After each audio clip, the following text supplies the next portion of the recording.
throws you off a little bit the first time it happens. It's getting there. Come on. Okay, let's go. Okay. It throws you off a little bit the first time it happens. 1, 2, 3, 4, 5, 6. I'm going to promote some people. Okay. 7. So now we are there, and it's your meeting, and we're off and running, everyone. Good. We have a quorum. I'm going to promote Mark.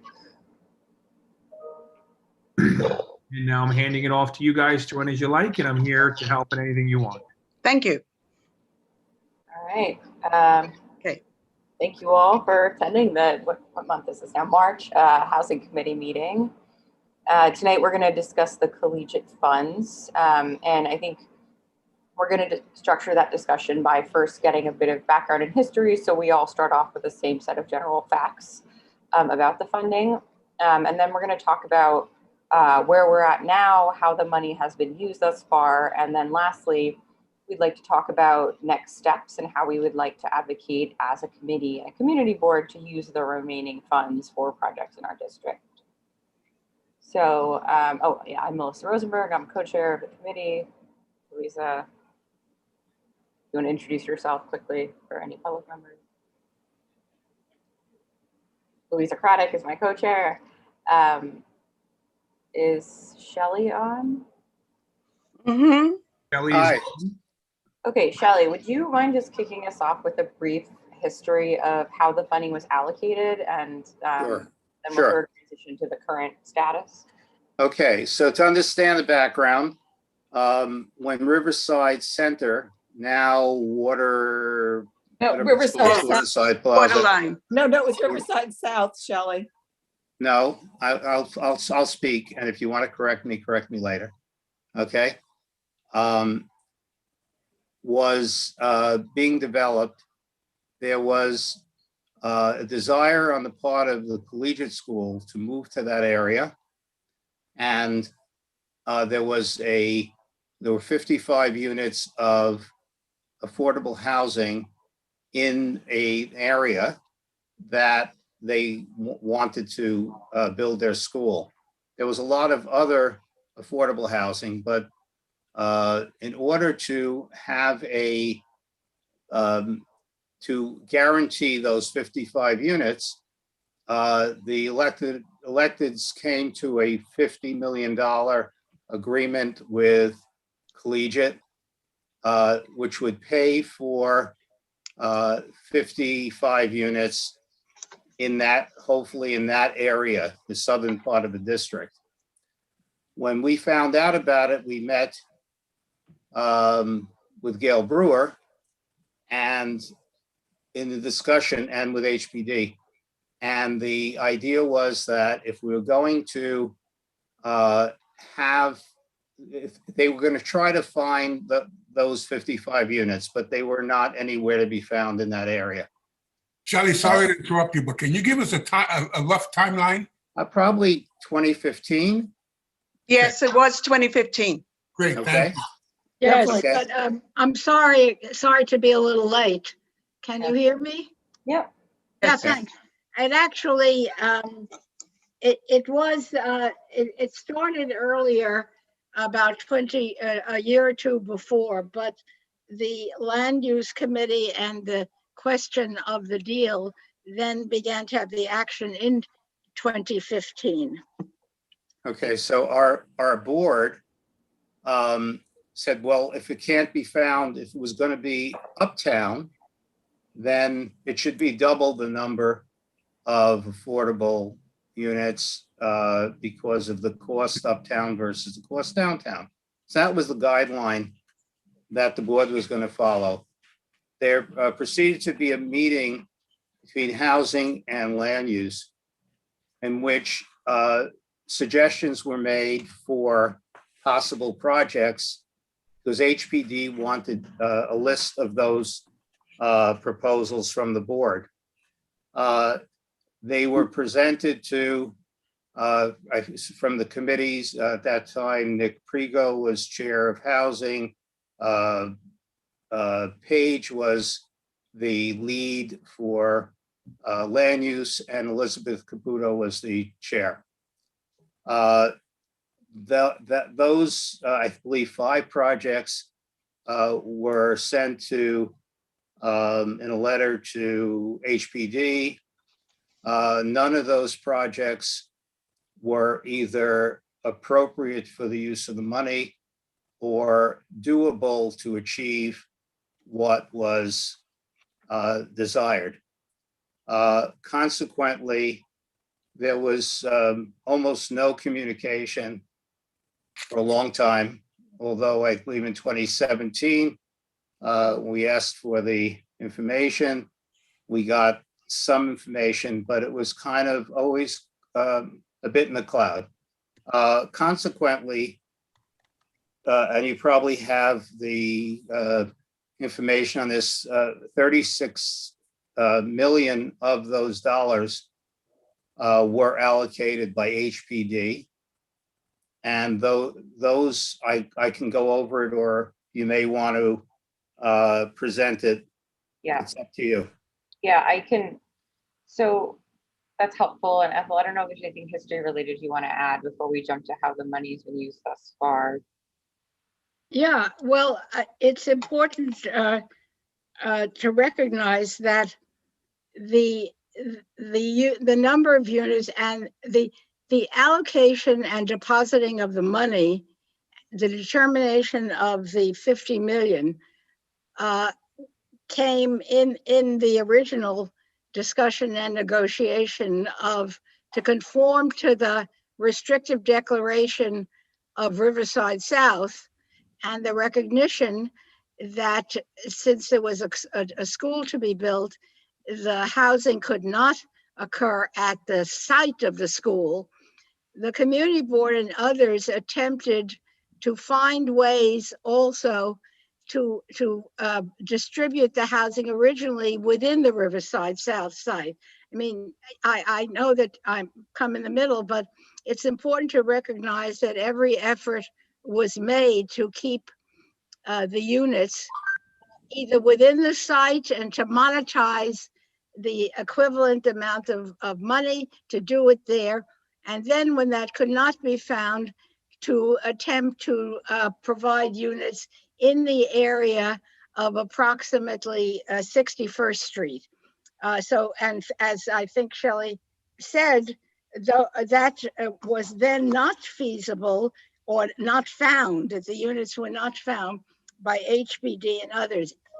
In the meantime, however, Collegiate, as the agreement was made of 50 million, Collegiate did its part by depositing the money, even though there were not sites, and depositing it in the, an equivalent fund within the city, and so that within HPD, so that Collegiate could say, we've met our obligations, and you have the money, and now you do what can be done. And so, because also remember, the community board did act, by the way, there was to approve the Collegiate project. That is, it had nothing against the Collegiate School, recognized it as an important institution, so recognized that it had its timetable to build a school. So, okay, go ahead. And as Shelley, I think was saying, I'm also checking because the community board did write a number of letters and statements in this longer 2-3 year period. And so finally then, there was this 50 million and what an approximate number of units that would buy, of which the number came to be 55 units. And then of course, if somehow that the 50 million could buy more or whatever, Collegiate still had to do that amount of money. They wouldn't be reimbursed, and they would go on, and there provisions for inflation, et cetera, et cetera. So finally, the next 2 or 3 years, oh, I forgot to say, and that's very important, that the units, wherever they are to be, were to be built, were to be permanently affordable. And work with HPD to provide that permanent affordability, and that the units in no way could leave the affordability requirements. I mean, that was the idea. So all that time, then finally, by indeed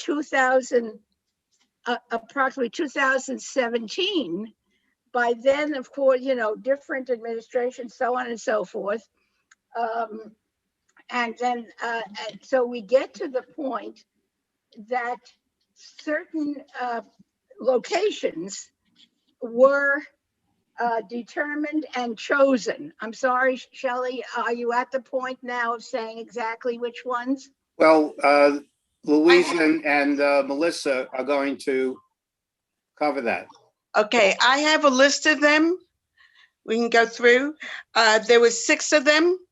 Oh, do you want to screen share the list? That might be more helpful then. Yeah, well, you could do this. I mean, I could try to get it and share the screen.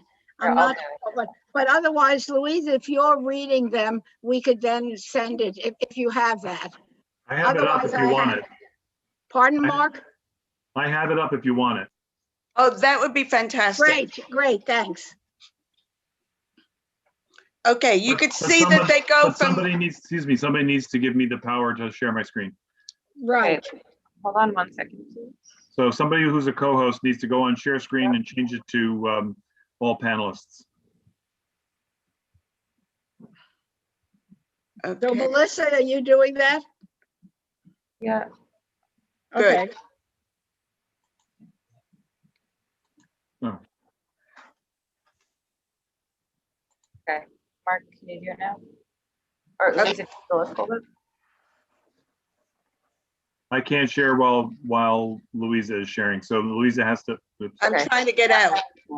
Okay. So if you go to the top, there should be a red button that says stop sharing. Mark, you should try now. I changed the settings. My goodness. Very what's- attractive. Yeah. We're a work in progress. It's You're doing really a simple list. Yeah. Oh, there it is. Exactly. Okay, here, And if wait a you- minute. And if you pardon me, I have some annotated notes here about what the devil this program shorthand means, but Can you please zoom in? Good, Yeah, because but I mean, that's not, I mean, I'm just looking at the list. It's not quite right. And- Are and you, Can whomever please enlarge it like 200%, please? Excuse me, Ethel. okay. Mark, can you zoom in on the sheet? Way up. Okay. Okay. Edith, Thank you. this list was supplied by HPD. okay, why don't we give the names the best way?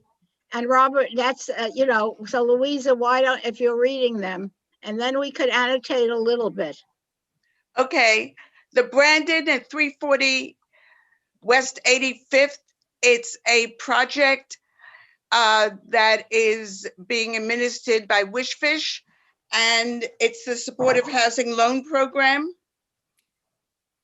Okay, I can Okay, tell you wait a what it's second. used for if you're interested. Okay, Sure. do you want to do it very quickly? Yeah, the Brandon was originally a 3 Arts Club.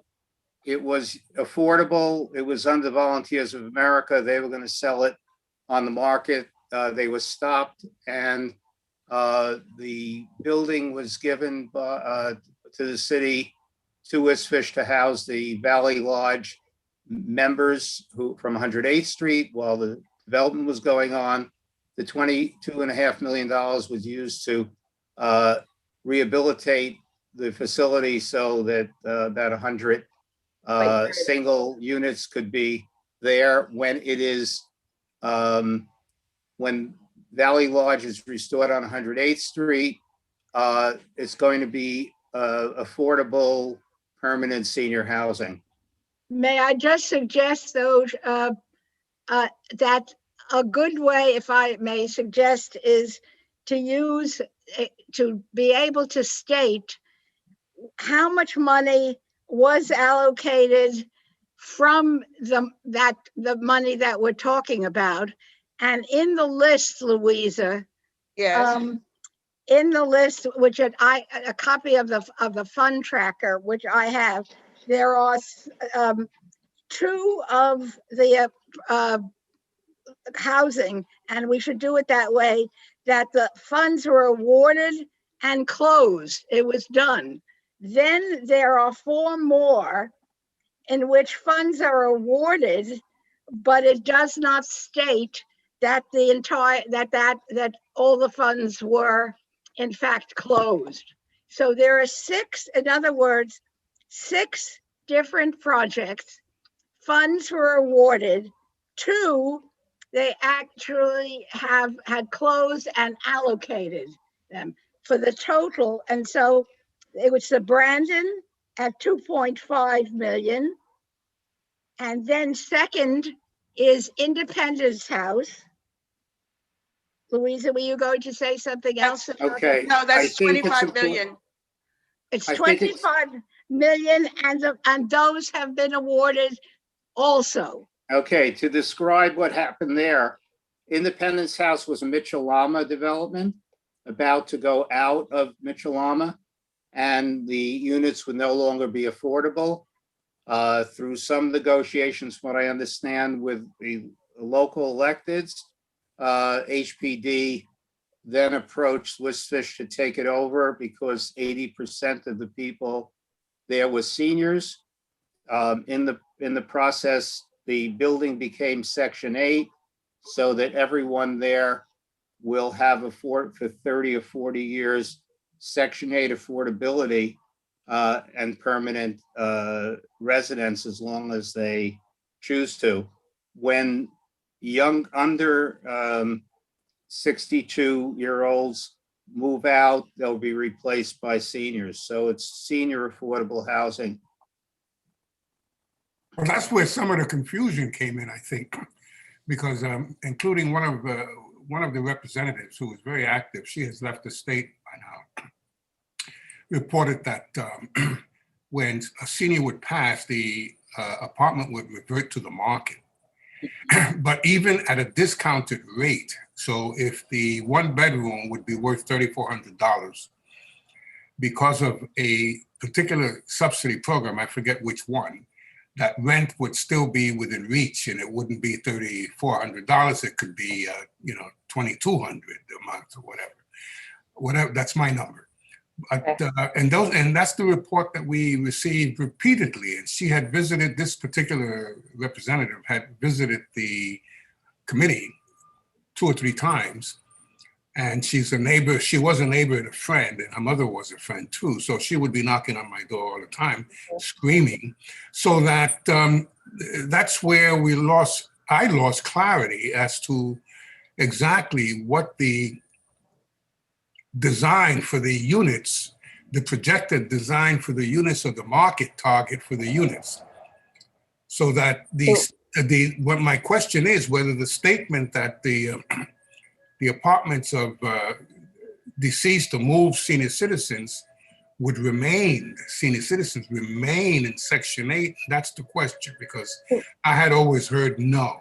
Yeah, okay, so just for a moment, Shelley, can you confirm the building got a regulatory agreement on it? I would assume one that got this funding for a rehab, and in addition, it has a Section 8 contract. So my understanding is there's no way that upon turnover, any unit would revert to market. Exactly. That's correct. Okay. There was a problem. There were 3 complaints from tenants at that time. They came to the board, they came to everybody without getting into individuals, just the whole situation. Once Swissfish was running it, we realized these people were the 3 people who had income that was way beyond Mitchell-Lama. And so an agreement was made with them for a short period of time that they wouldn't be evicted, but that they would have to conform their income or not be qualified after a few years. Okay, but it was interesting that the people who were complaining were wondering why. were people who were there with an invalid, inappropriate income. May I also And add, I'm sorry, can I also add that the monies that we are, that have just been cited, as for example, in Independence House, was not the total amount that was needed for the rehabbing of the building. It's partial, as is the case with the Brandon, partial from the 50 million. And that occurred and was awarded for the first two. Then when we go on to 105th Street, oh yes, I'm sorry, what I have it in the order of 107 West 105th. That was 2 million. There it is, 2 million from the 50 million. Now we move into 2018 for the awards of these next buildings, the allocation. And so it's in 2018 that 2 million from this pot goes to the 105th Street site, which we can go back to, but just let's get the whole allocation and then we can tell the anecdotes. And then, yeah, I just, I'm sorry, Melissa. Yeah. the overall, what I wanted to sort of fill the committee in on was that I spoke with someone who was formerly at HPD and no longer is, about how HPD kind of viewed this money and chose to use it. And her experience was that basically they couldn't find projects in CB7 for which $50 million was enough to fund a whole project. So when projects were proposed, either preservation or new construction in the district, and if they came in over term sheet, so if they had a budget gap, they would use this pot of funding to plug holes in the budget. Right. So that's just sort of how HPD chose to use this money. And I asked her, were there any really restrictions on how this money was used? And she said, no, we saw it as a very flexible pot of money, and we found it very helpful in order to close projects in that district that wouldn't have been able to close otherwise. So I just want to put that out there, that is how HPD sees the money. And where I'd like this discussion to kind of lead is like, how do we see the money? And for the remaining 14 million, do we want them to continue using it that way? Or would we prefer that we find some kind of project that we specifically would want to recommend for funding? Well, but what you're saying is that there were awards made to fill in or whatever way, as you describe it, for each of these projects. And so the total of the 50 million, but was approximately 35 million, some say 34 million had been awarded to 5 projects. And so there is allegedly, there should be another 14 or 15 million of the so-called collegiate money. It wasn't so-called, actually, it was collegiate gave the money and HPD had it. Now, where that 14 million is not clear. I can tell you this, that in 2019, when the 96th Street Fechner project was undergoing a ULURP, which is a partially affordable and market rate project, not yet in construction. Gail Brewer, remembering the 14 million, learning that there was 14 million left of the collegiate money, said, oh, let it be used on 96th Street to get more units. That never happened. Nobody wanted to do it. This was already an affordable project on 96th Street. The end was, and I also had some discussions with HPD, and they said, okay, let Community Board 7 give us projects, we'll see what we can do. To my knowledge, and anybody else can tell us, nothing was suggested, nor did HPD ever say that they had come up with any projects, though everybody was eager to use that 14 million. So therefore, I think unless the co-chairs have learned something new recently, until now, we haven't known what HPD has done with the supposed remaining 14 million. Okay, Ethel, Now, go ahead. Leander Simmons, who's the director of planning Yes, HPD yes. in Manhattan, is going, she or members of her staff will come before the Housing Committee in April. We Good. contacted her and she's going to come, and we said we wanted to discuss both the collegiate money and HPD's plans for the district, how they spend their money, what kind of projects they have. So I'm looking forward to April.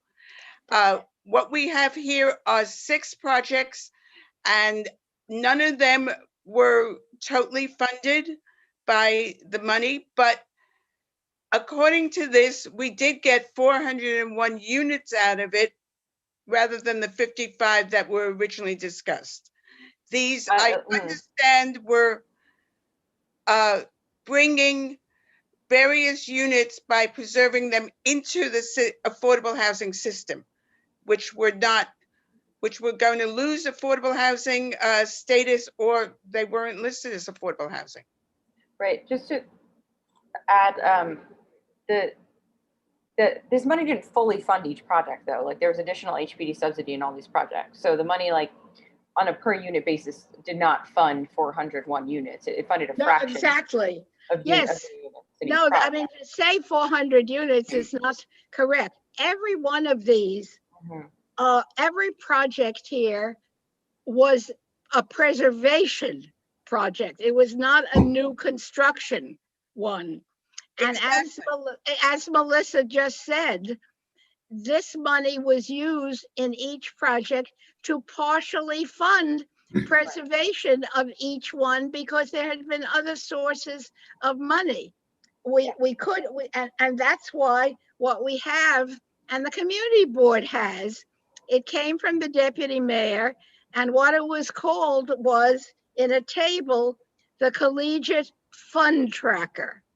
And may I suggest, and if people could do it tonight even, if, as Louisa said, Leander Simmons is coming in April, which is great, you should try to develop, the committee should develop specific questions as much as possible in advance that you want HPD to answer and to give that information, including, if need be, maybe this isn't the time, to suggest, if possible, other projects for which this money could be partially used, or to get them to understand that they should be working with Community Board 7 for Community Board 7 to try to recommend needy That's projects. the second part of this meeting.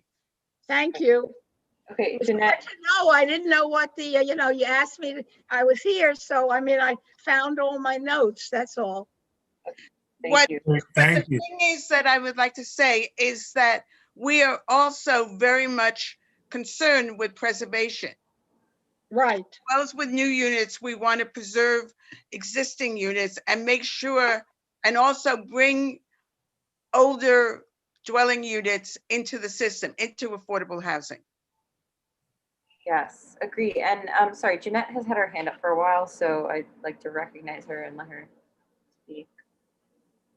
Sure. I mean, one of the points I was going to make is I think it's deceiving to say that there's 401 units, and so this is a great process. Let's all pat ourselves on the back. No. And I think that one of the conversations we had when we were discussing this specifically was, we don't want the money to go towards units that were already going to occur. It was supposed to go for new units, and it was supposed to go for new units in that general vicinity. And so what I would like the community board to discuss a little bit, or to think about, because I don't know what the right answer is. Obviously, these are all great places for the money to go to and to save, and we're happy that these units are preserved. But how do we feel about this idea of putting money, a developer being able to put money in the bank and walk away from their obligation. And then that money, how that money is used, the process by which maybe the community board was notified on some things, but I think some of us, you know, we didn't know or didn't have a say in how the money was used after those initial meetings and discussions. You know, is this a success story? Should we be trying to do this more often? Or do we have a lot of issues with how this happened, which is regardless of whether these were the units to save, which I think they are. Thanks. Thanks. That's helpful framing. I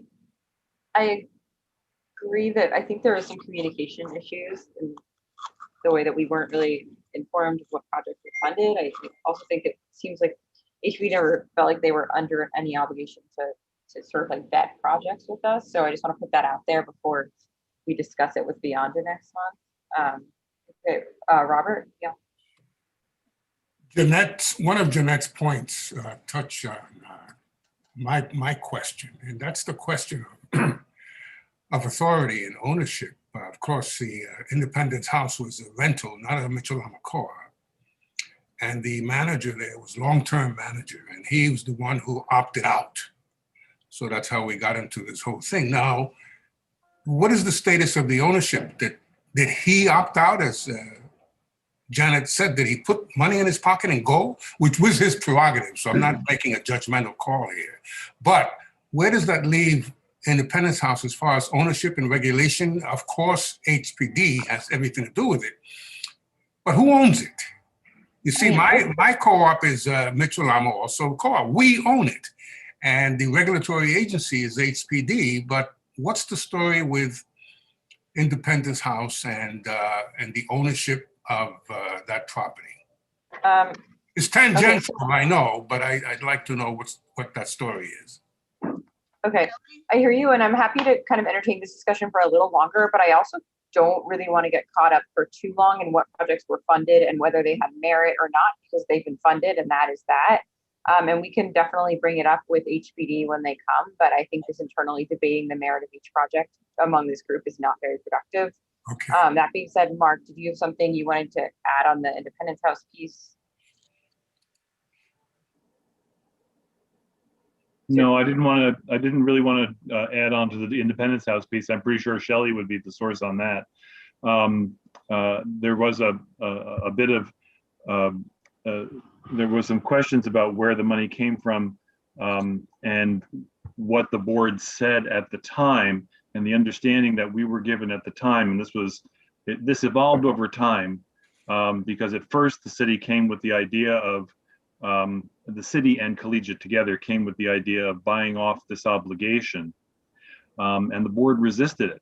The Land Use Committee and the board gave thoughts that said that this was not an appropriate thing to do because it was the board's judgment at the time, or at least the Land Use Committee's judgment at the time, that that true diversity is promoted by having affordable housing in the Riverside South, Riverside Center area. And that sure, you could build many more units in other parts of our district where land values were different at that time, but that wasn't part of the goal of the affordable housing requirement under either the 1992 or the 2010 restrictive declarations. In terms of what we might ask HPD when they come, I think it's really important to find out just on a net basis what percentage of the total cost of restoring or preserving these affordable units was represented by the collegiate money invested so far. If it's below, if the collegiate money is more than, well, anyway, so 400 units, they're supposed to build 55. So 55 total units equates to 110 partial half units, and it equates to 200. Well, you get the idea. Yeah, I think we can ask for like a breakdown of the total development costs of the projects and look at what percentage of the cost the collegiate money was and ask them to come with those numbers for next time. Is that? I think that would be. I'm sorry. That would answer your question. Somebody in the chat, by the way, said, shouldn't this money have grown over time? And the answer is that the money, the $50 million, was paid directly into the city coffers. So it isn't in a private investment fund or anything like that. It's actually in the hands of the city funds. And so the question, so the thing that we're grateful for is that there have been budget trims and budget cuts over those intervening years, and this money is still there. So oddly enough, I'm grateful that they didn't take it away as opposed to angry that they didn't grow it. Yeah, my understanding is actually it sits in an account at HDC, the Housing Development Corporation. Well, it would be good to know that because they fudged it. It seems to me that Mark is clearly correct, and every one of these projects and the money was dubbed in the tracker that the deputy mayor provided as preservation, for the purposes of preservation. It was all, that was what they said. It was not necessarily to construct brand new units. It was to preserve that which existed. It might be in a somewhat different internal form, but that was the goal. As with Independence House, certainly 25 million for Independence House or 2 million for some of the others wasn't covering the cost of each of those buildings. It was partial. We should also be asking, as we phrase the questions, make sure about the 14 million. Let's not, it's been sitting someplace and it's overdue for it to be used appropriately in Board 7 and to do it soon. Agreed. Any other, okay, I see two hands up. Polly, do you want to? Yeah, so as the former co-chair of the Housing Committee back in 2015, along with Nick Prigo, basically, I never ever saw any documentation regarding the 5 projects that were sent to HPD. I do remember that we provided recommendations, but there was never no final decision on those projects. And I also would like to know who selected the 6 projects that you mentioned that are on the list as far as money being allocated. Was that HPD? Yes. Was there any involvement from the board? Because I have never seen any documentation or any conversations regarding the selection of those sites. Okay, yeah, my understanding is it was just HPD, but we can have them clarify that and we can kind of add that to the list of questions for next week. Exactly. Or month, sorry. Polly, I've read over the minutes and it seems that after we proposed certain sites after that and they were rejected by HPD, that they basically did not have any conversation with us after that. Except for in 2017, at the request of several of us, and I forget, Mark, were you the chair then? I think that in 2000. No, I wasn't. Oh, okay, sorry, excuse me, maybe Roberta. What year?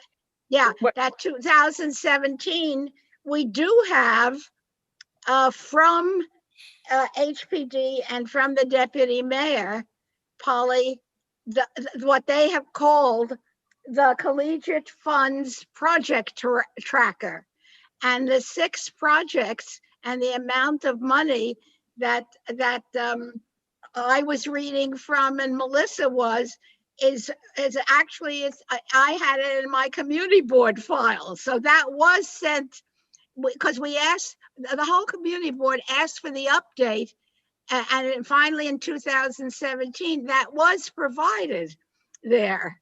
And that's when the total was that we thought, okay, so, but out of the 50 million, approximately 35 million, says HPD, was allocated to these 6 projects. So for a while, there was a flurry of interest. Wait a minute, there's another 14 million, quick, let's quickly get together and see what we can use it in Board 7. And basically that never happened. And HPD said they would come and so on, and that did not occur. And that's correct, Ethel, that's correct.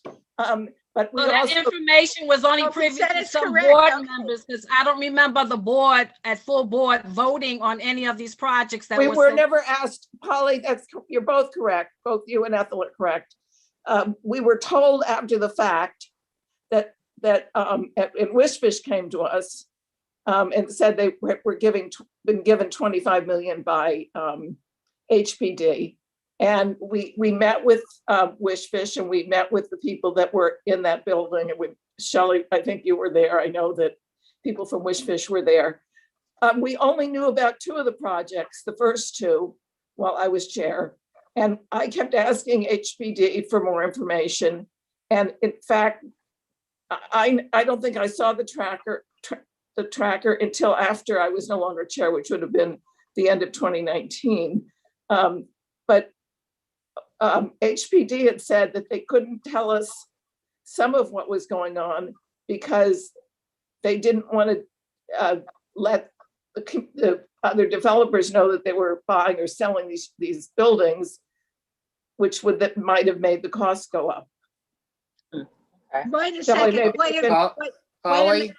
Roberta, Polly, I let me, agree, Polly, I agree with your recollection. I asked for the letter or the recommendations numerous times. I was told went out, it didn't go out. Right. No one shared the letter. It wasn't posted. It Right. wasn't reported at a board meeting. And so that's why we were in confusion. We didn't know what was going on. HPD's reaction was none of these projects fit the use of the money, possible uses of the money. but you're talking about, it's the same subject, but 2 different aspects. Could I please follow up on Roberta's and Polly's point?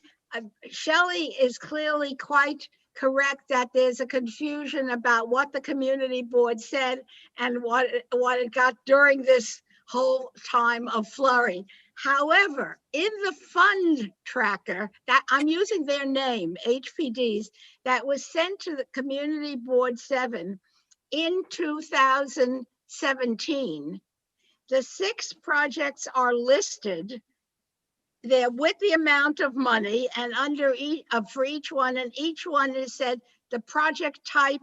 Each time for everyone it says preservation. Another important point here, and Community Board 7 has it, because if I have it, then Community Board 7 has it, because how could I get it if everybody would get it? So the first, Well, I didn't receive it, so that's why I want to see a copy of this tracker. Of course, I mean, absolutely. Yes. But my Yeah, we're last happy to share it with the my committee. last factual point to follow up also on Roberta's summary, and only a little bit because we don't have the information of Polly, is it's important to see that the first 2, the Brandon and Independence House, the money was awarded. The last 2, and then now we're in 2018, that's HPD's, it says the funds were awarded, but they never, it says not, it doesn't use the word closed. So the 4 other projects, this is 2018, they say funds were awarded. They don't say they were closed. That's 2018. So we got to know when HPD comes, give us the specifics here. But Sure. I mean, it's in black and white. Ethel, I was the chair of housing in 2017, I believe, and we received no information on where these funds were going. So I find it really intriguing that they have a tracker that starts in 2017. But what we did have was Independence House come to 2 different housing committee meetings because there was so much turmoil between the proposals that were going on, and HPD never told us that they were going to be, we're giving Wishfish all this money.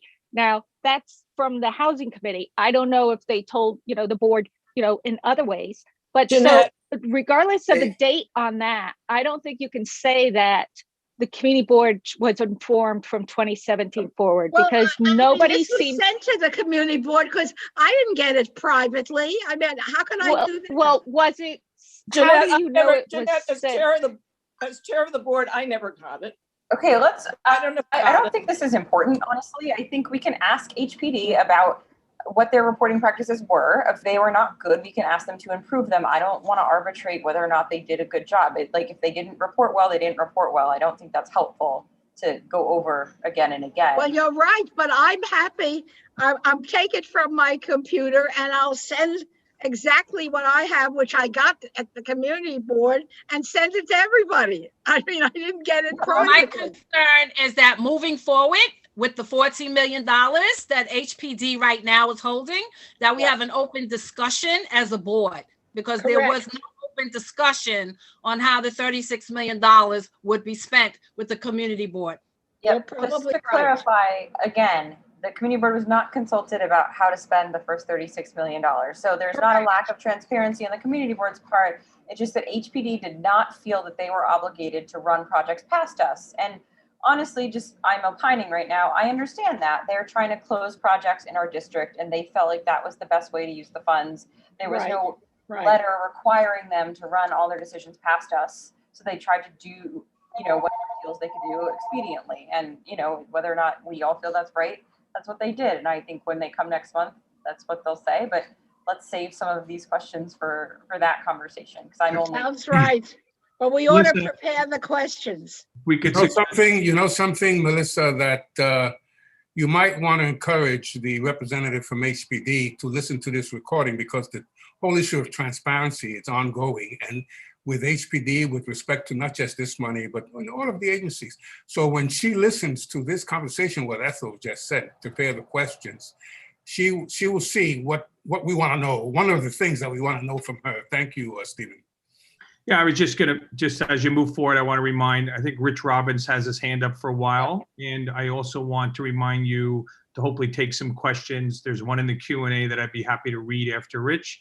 But I do know that there's quite a bit of sort of little questions in the chat. So just remind you that I do think you should open up to the public and let them comment as well.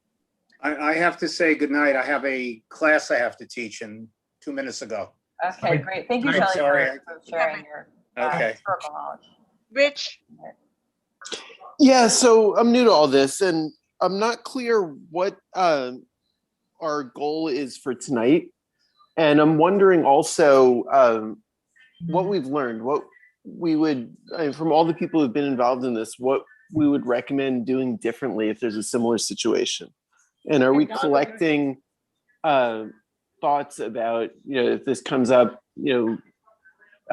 what learnings there are to make sure that things are done in a different way next time. Okay, I appreciate that. Just to clarify, I think we came into the discussion with the goal of thinking through with the remaining money, how the board could be more involved in opining on how it be allocated. And more specifically in my mind, I was hoping to maybe work with you all to identify possible projects in the district. And then I think the discussion evolved where our second goal is to also make a list of questions for the discussion with HPD next month that will shed some light on how the decision-making was made there and on the lack of communication with the community board. We should do that. I support that. And I think we all should do it in advance of the meeting and begin to circulate the questions so the co-chairs can be able to chair the meeting and support it. And we can have it done in a systematic fashion and get some clear facts and recommend the best we can at that meeting, not a free-for-all. Yeah, I agree. And I also, based on my knowledge of how the city works, I think we will need to send the question to them ahead of time so they can all, as an agency, write answers, vet the answers, and come to us with something prepared. So I, again, want to emphasize what a few people just said.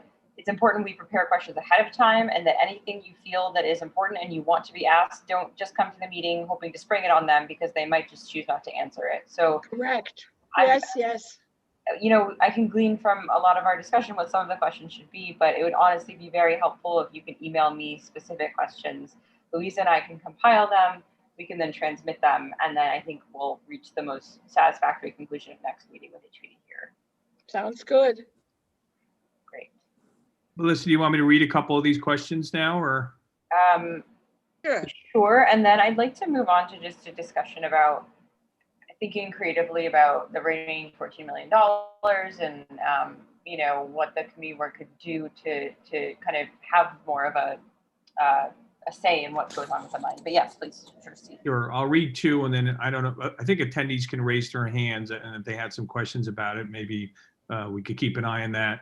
But it's SD Williams, so I hope I'm saying it right because I've read it a few times, I'll just read it word for word. I'm writing to recommend that the remainder 14 million be prioritized for the development of new affordable housing for frontline city workers, in particular NYPD and FTD and fire department. Does the committee know of any real estate developments that would be interested in committing a 20 to 30 units for these essential workers who largely cannot afford the high rents in our district? That's an interesting idea. And I think for the subsequent part of our discussion that I was just alluding to, we should sort of like add that to our list of ideas that we might want to recommend for the remaining. Okay, great. John June asked in the chat, wanted to know or to clarify, are NYCHA buildings, are they, I'm paraphrasing, but do they qualify for this type of money? No. The answer is no to that. And then I would ask, you know, if anybody else wants to raise their hand before we move on, they should do so now. And we'll pause for a little bit. And Erica Gerson does have her hand up. Do you want me to let her speak, or? And I'll do it. I think Helen's here as well. So Helen Rosenthal, we could, after her. Okay, Erica. I'll promote. Hi, good evening. I would agree with what Esty had proposed as something we should seriously consider. I've been following this topic, and all of the leading candidates for mayor are calling for NYPD to live in the communities in which they serve, which I think is a great idea. The median rent on the Upper West Side is the 4th highest in all of New York City, according to the research that I did, I think the Furman Center. And the starting salary for the NYPD, I saw 42.5 and I saw 45,000. So at both of those salaries, it would be really impossible for them to do so. And I think it would be wonderful for them to be in our communities, to be having children in the same schools as in the communities where they're policing. And I think that should absolutely be a priority. I also wanted to add that there is, if you look at the list of all of the policies for affordable housing, there is a good neighbor one. I'll actually drop it in the chat what the link is for that, which has a precedent of recognizing the value of having police, fire. That one also includes teachers and EMTs as people who add to neighborhoods, and that program is different. It allows them to take a lower price on a house in neighborhoods that are in distress. But I think it recognizes that this is something that really enriches a neighborhood and brings the community together and brings the people that serve it into that community. So I think we should absolutely look at ways that we can create that kind of affordable housing as new units in our neighborhood. Thank you. Great. I promoted Helen, so she's in. She's not cooking tonight as she normally does when I see her. So I'm a little disappointed, but hello. Yeah, still at the office. I just wanted to let you know, I just wanted to confirm. So you have 14 million to spend. Is that where you are? It's 14 million. Yeah, that's our understanding, and I think we can have HPD confirm that next month when they speak. Yeah, I'm not seeing that, unfortunately. I'm seeing it all spent. Well, I was gonna add something. I had my hand up, but I had spoken to Gail, and Gail alluded that this money may be spent. So if you're confirming it, Helen, then I'll add it, but it was quite the spirited conversation. But I think this is a moot issue, and I believe that your money is spent, and now you're just looking for it. That's the conversation I had with Gail.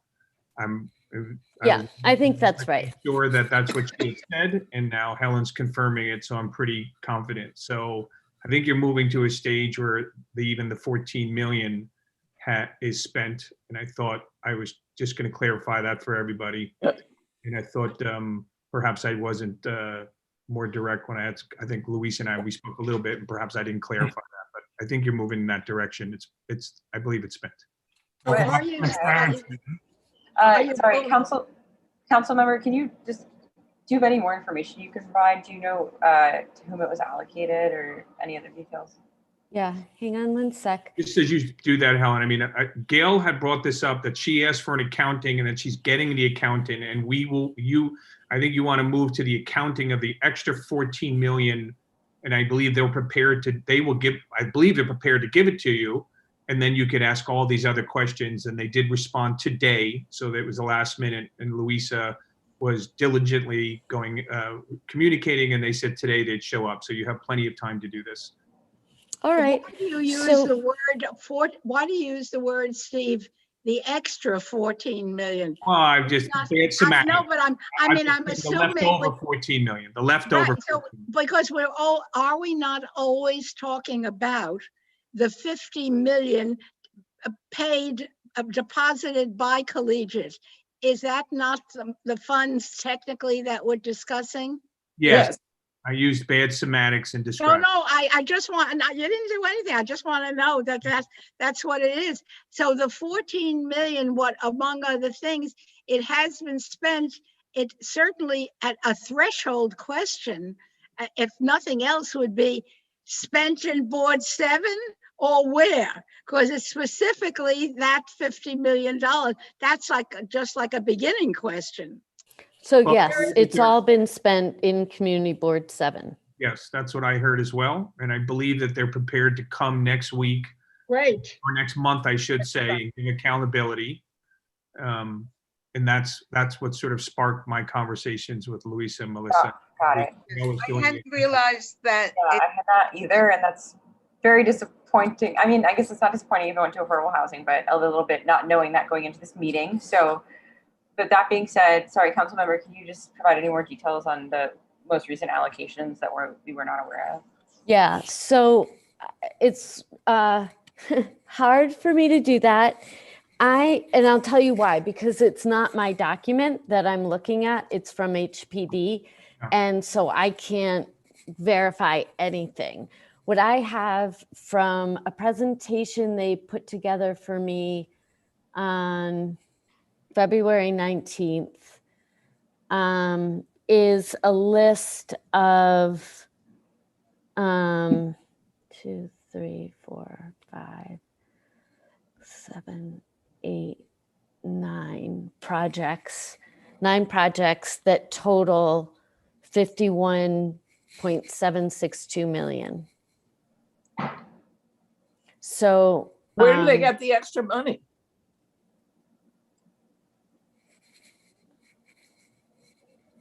the general fund? I Yeah. mean, The extra 1 million? I may have put some capital money in this. Again, another good question to ask. Thank you, Helen. So can you just, I know you can't verify it, but what were the most recent allocations? I don't have it by date. Okay. Could you possibly send it to Stephen, the list? I feel uncomfortable because it's not mine. So here are the projects that I'm looking at. Does anyone else have a list of projects? Yes, I do. Okay. I have the Brandon at 340 West 85th. Yes. Check. Yes. we have that. Independence House. Yep. Yes. Check. VOA Rose House. Yes.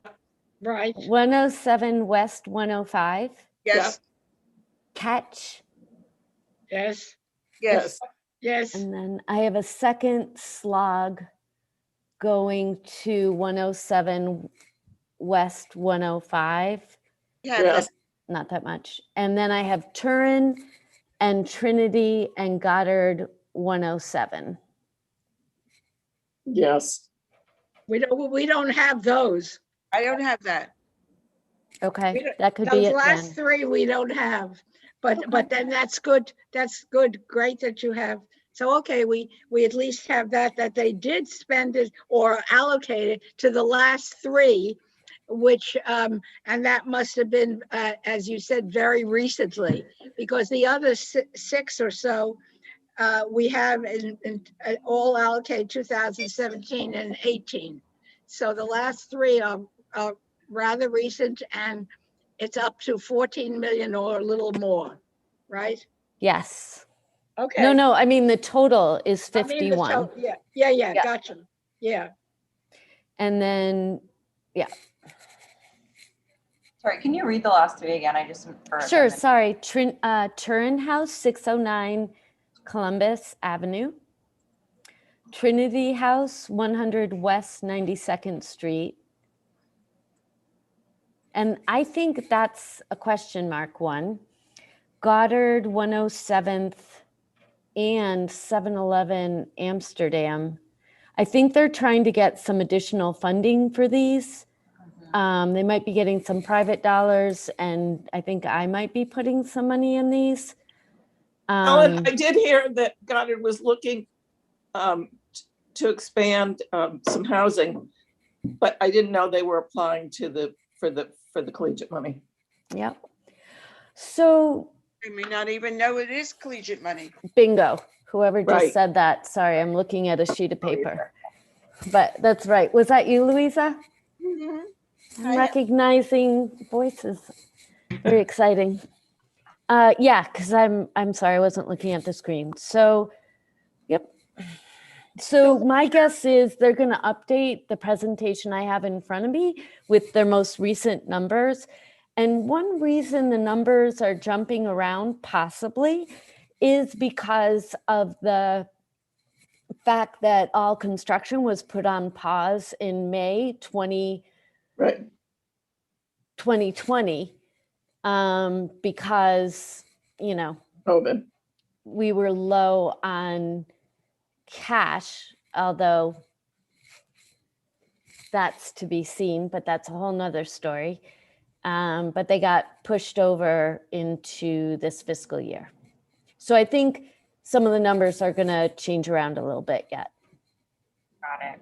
Okay, that's helpful, and I guess sort of makes the second part of our discussion moot in that, there's no money in question to be allocated. I think if you wrote a letter saying, why were you not consulted on all the projects, that would be totally reasonable. Yep. Yeah, I'm just trying to play it out and thinking through, they're going to be here next month, and I don't necessarily want to send a letter that's sort of, I don't know if it would be hostile, but perhaps we'd be better served waiting until after they come to do so. And then beat up on them there. Who's coming? Do you know, Melissa? So I think Vianda Simmons, Manhattan Director for Planning, and Sarah Mallory. Got it. So, Okay, good. Yes. They know, I know Sarah knows what she's talking about. Yeah. Okay. So, I mean, I'm sorry. go on. I was just going to suggest that our next steps be as a committee, again, to collect questions and, edit them, put them together, package them for HPD and ensure that they are here in April. But just on the larger, sort of like, what is our goal here? And I think Rich brought this up, is our goal to make sure that if there is a future allocation like this, that the community have a say in how the money's allocated. If it's merely to be sort of punitive and angry at them that this already happened, I don't know how helpful that is. But Jeanette, do you want to? Yeah, I think I want to repeat my first comment, which is when we look at this, because I remember numerous conversations we had at the Housing Committee and the Land Use Committee. How did we feel about getting $50 million instead of 55 units? And do we think this is a good process? And it's really hard for us to know, did we get 55 new units? We may have had money contribute towards 400, or maybe now with the rest of the money spent, many more units preserved, which is something we want, but that is not equal to 55 new units. And so I think it's really important for us because this will come up, especially with all the new candidates for mayor and city council and everything, this type of issue, people are trying to solve, how do you create more public housing? This might be a good model, or it might not. And I think even though the money is all spent, that we should sort of use this for how decisions that we're going to have in the future as a community board. Yeah, that's a really good point. Can I just make a point? I think there's some concern or some clarification that we're sort of guessing at where the money went, or we're not being completely direct in where the money went. So my suggestion is that we stop sort of hypothetically thinking or looking at it. Let's move on and get it next month. Everyone who's in attendance will know that HPD is posted to present next month. But I think that would be the best way, because we're sort of guessing and we think, but we don't know. And I think it's confusing a lot of the attendees and a lot of people. So I'd like to strongly recommend that we move to, we're going to get an accounting and we're going to present that to the public, and the public will get an accounting from that. And that's what we're going to endeavor to do. And I would just like to strongly suggest that to just stop talking about what could have or could not have happened to the money based on. Agree with you. Agree. I agree very, very much. Let's just move forward, and everyone who's on this call, attendees, panelists,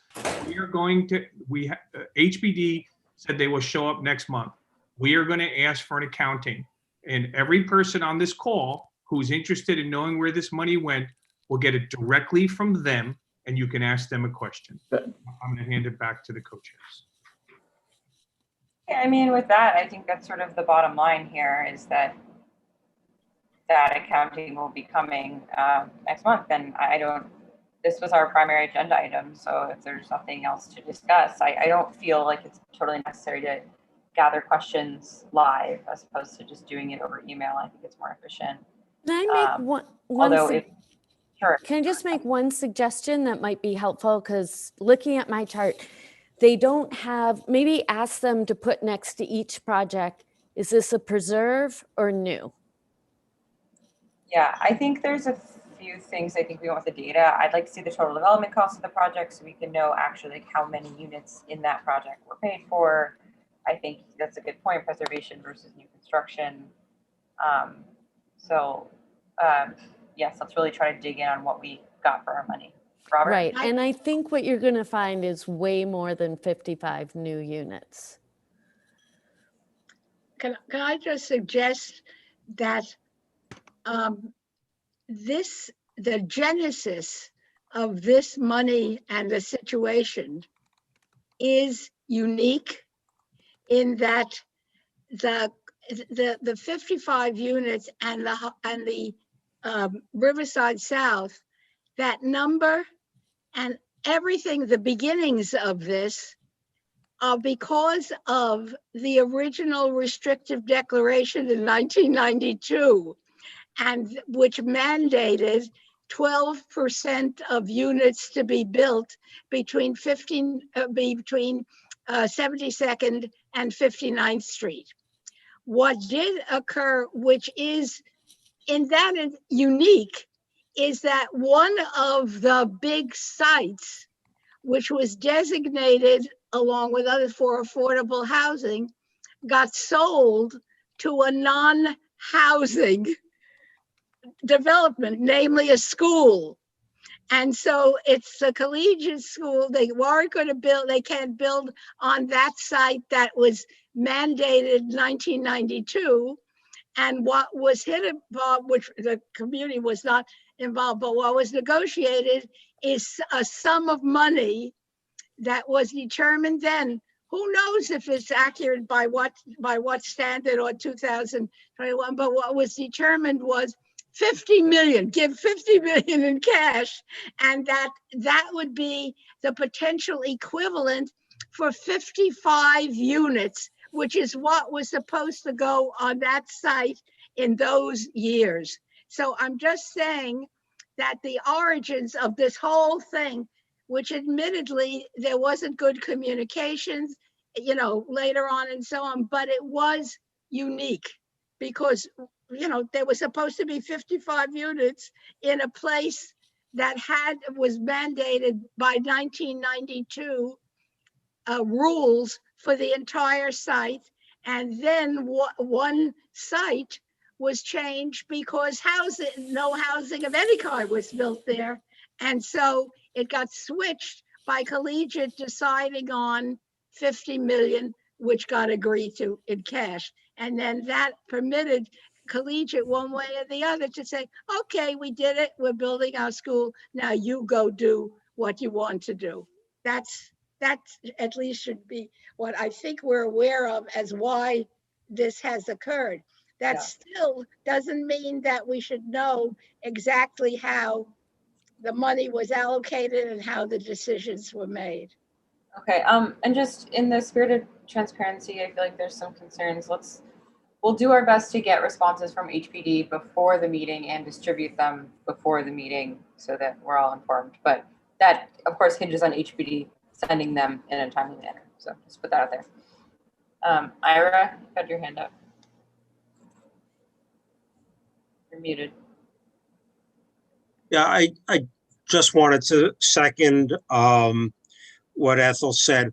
A lot of these things, like, for example, the PS 191 building, also are all one-off deals that happen when they happen. It's really hard, if not impossible, for us as a community board to create a policy. These things only happen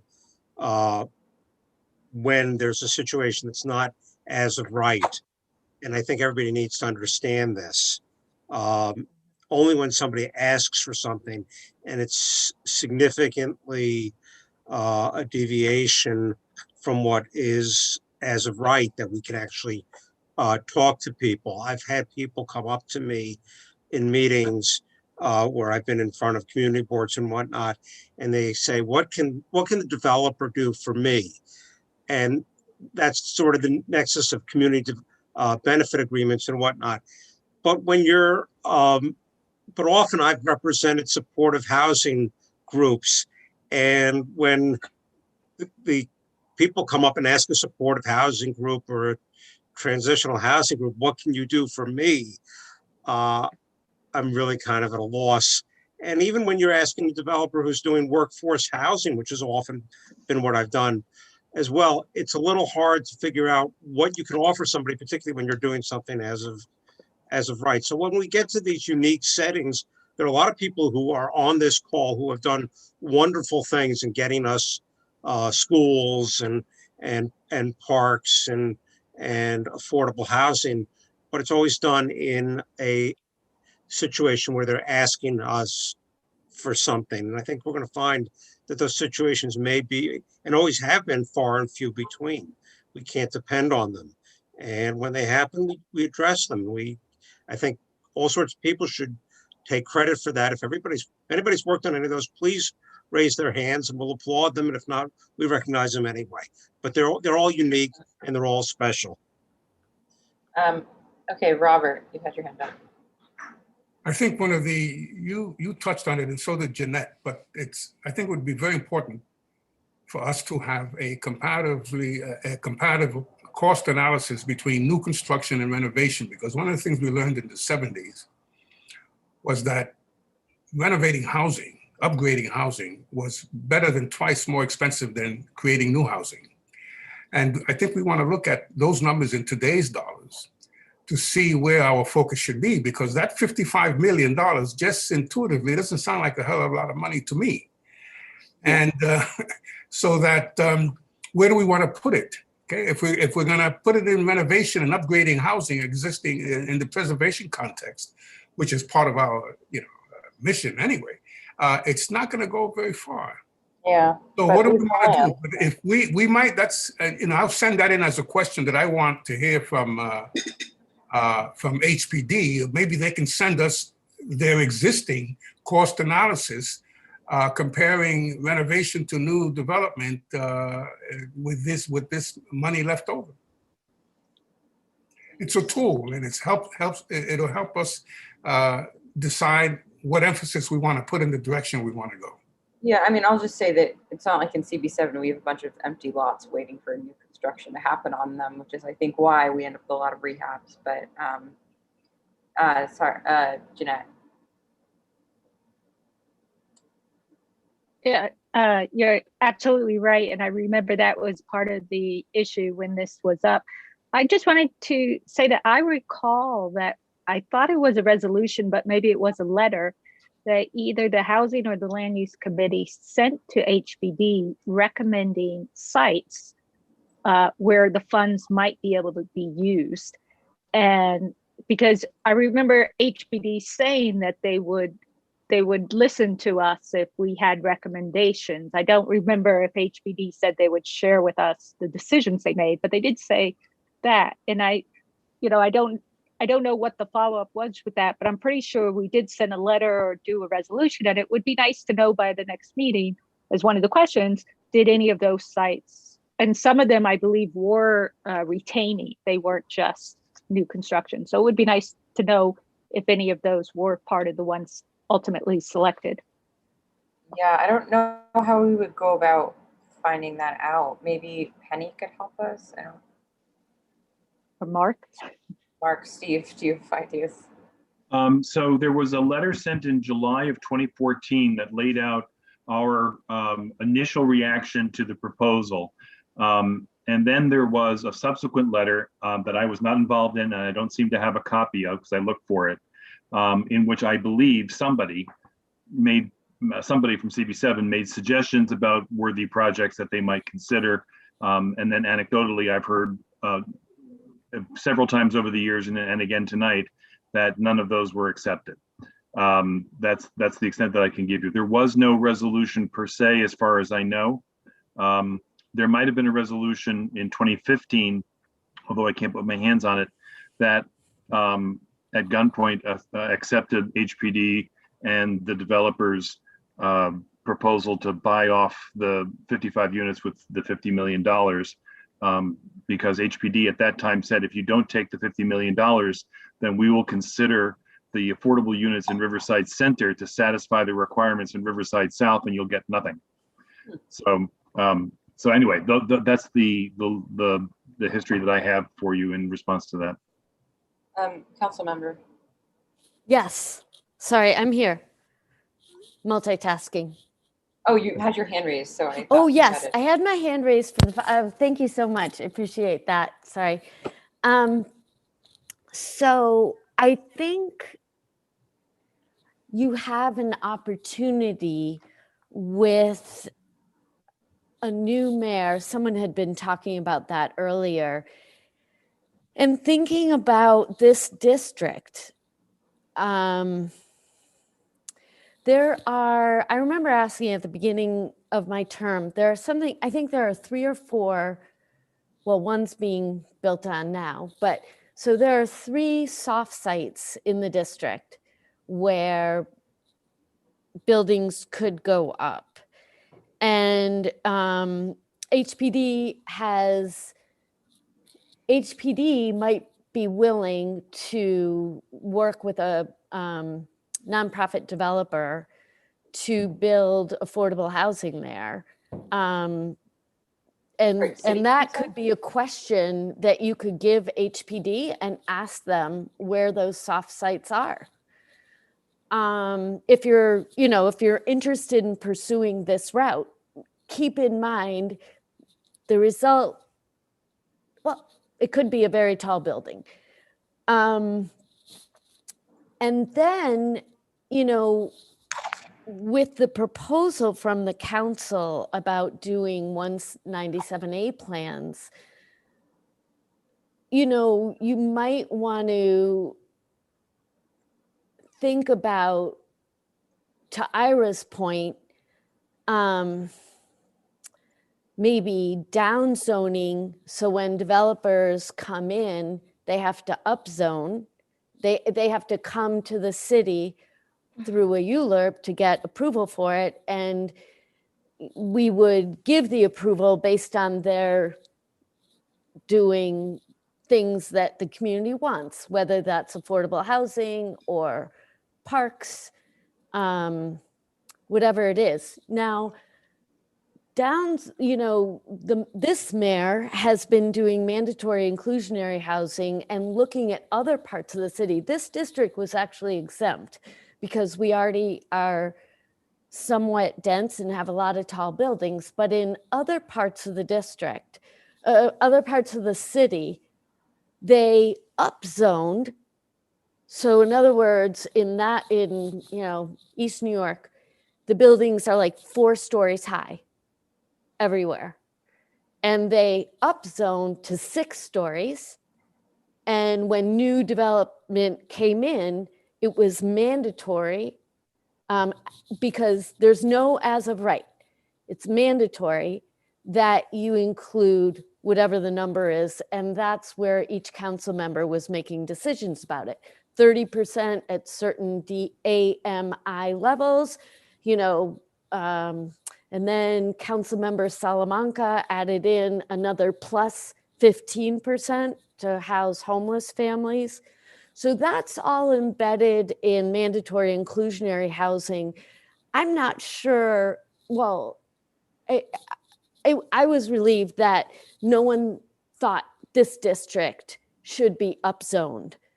Not sure that would really go over well in our district. So but you could contemplate that with HPD. I mean, if they came with a list of soft sites and what maybe could happen, and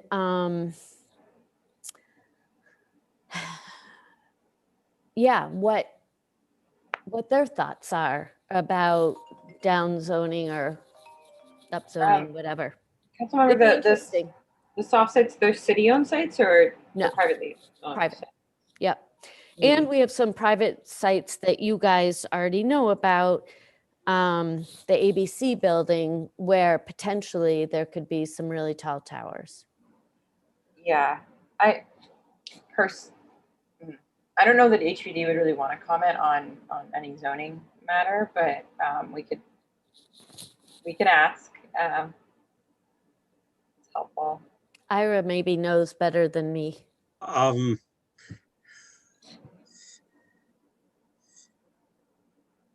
Well, actually, there are a number of people here who are very familiar with that process in different locations across the city.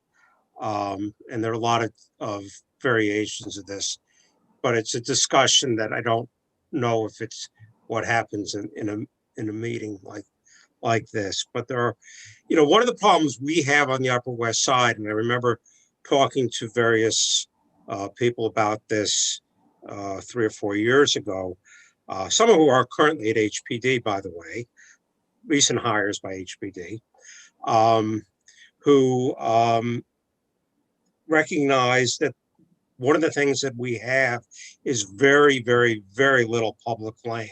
We have almost as little public land as any district in the city at this point in time. And so we don't have a lot of the wiggle room that some districts do.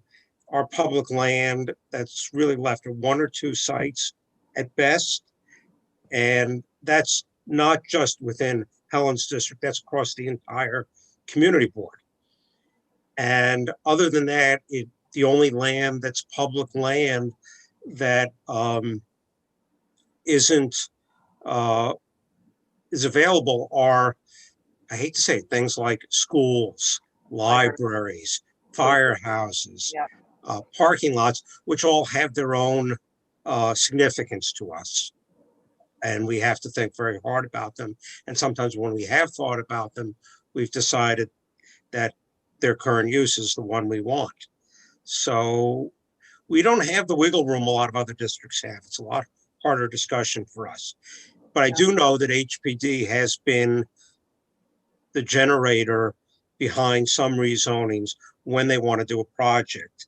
I once quoted a description of myself as one of the great unpublished writers in City Hall, because I wrote zoning overrides for the deputy mayor that the deputy mayor had no idea that I wrote or I even existed.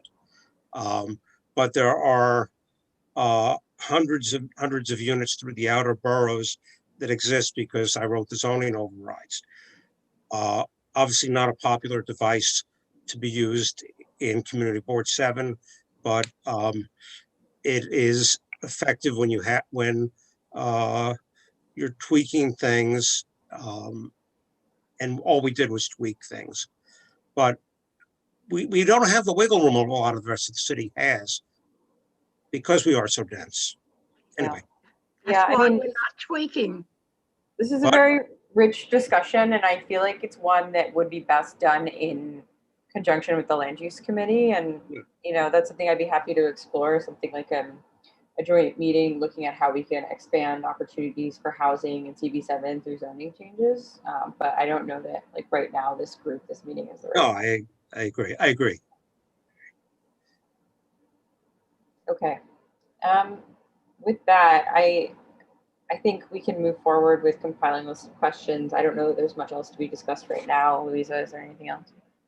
Or sorry, I see one attendee has her hand up. I think it's, if you want to let Erica ask a follow-up, she put something in the chat too, but maybe you close the conversation with Erica's last question if you unmute her.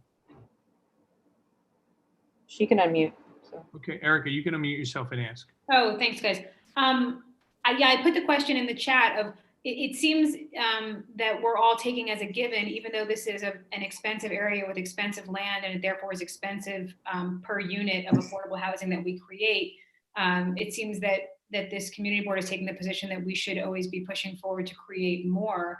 And I just want to pause for a second and ask, what is our baseline? Do we know our share of affordable housing as a % of total units and how that compares to other areas in the city? Because my understanding is that we have quite a bit relative to other places. And so as we look at all of the possibilities, I think we need to understand where we stand. And I had a previous question that I don't know if it'll be seen in the chat. I'm not sure what you guys do with it after the meetings, trying to get a better handle on. It's been very difficult to get a sense of what exists across our neighborhood on affordable housing, on supportive housing, on shelters. And there seems to be different lists of shelters. So the ones that are officially run by the city versus ones that are through partner organizations.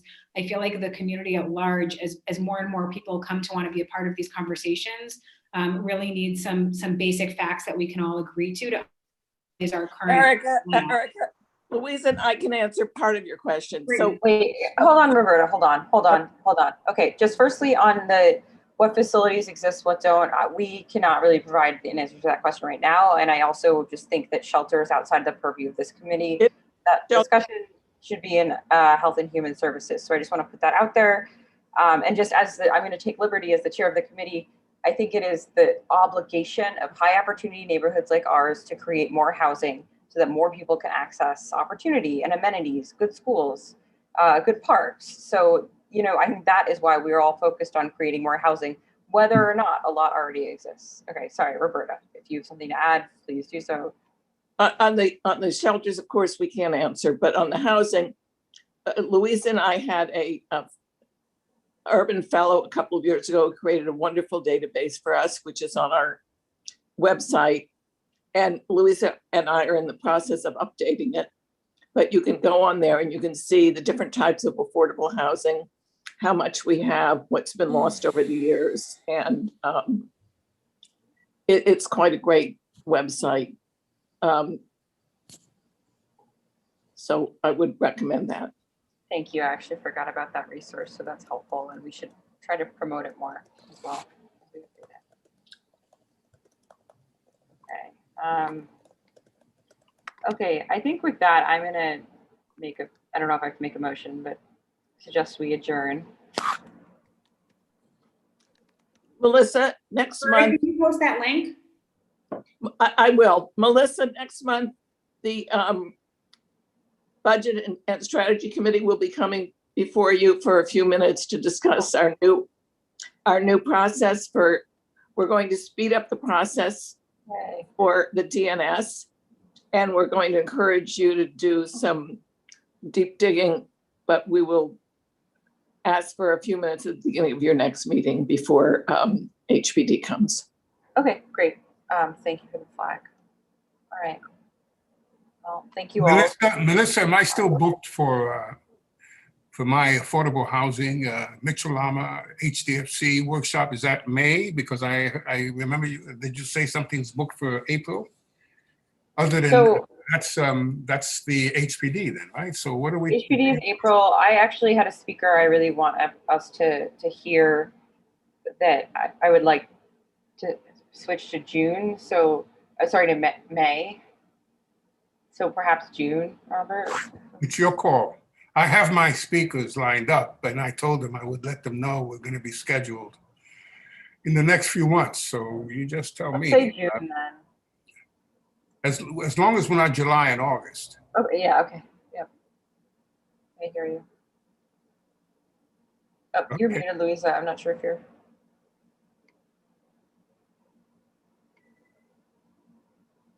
Hi, Robert, HPD, the fact that they're going to come and speak to us next month basically bumped everything back. So No, I if understand and I agree. you I'm could fine do with June, it. that would be great. Okay, I can do that. Yeah. Okay. Erica asked in the chat for an email for HHS. Steve, can you handle that with Erica offline? I think you guys have corresponded. Yeah, I'm sending an email now. Great, thank you. Okay, all right. I'm gonna ask us all to adjourn, and thank you so much for everyone's input. Please send me questions so that we can put together a list. We'll try to circulate it before we send it to HPD, but please send your questions. Very good. Good night. All right, thank you. Have a good night. Good. Good night, everybody. Thank you.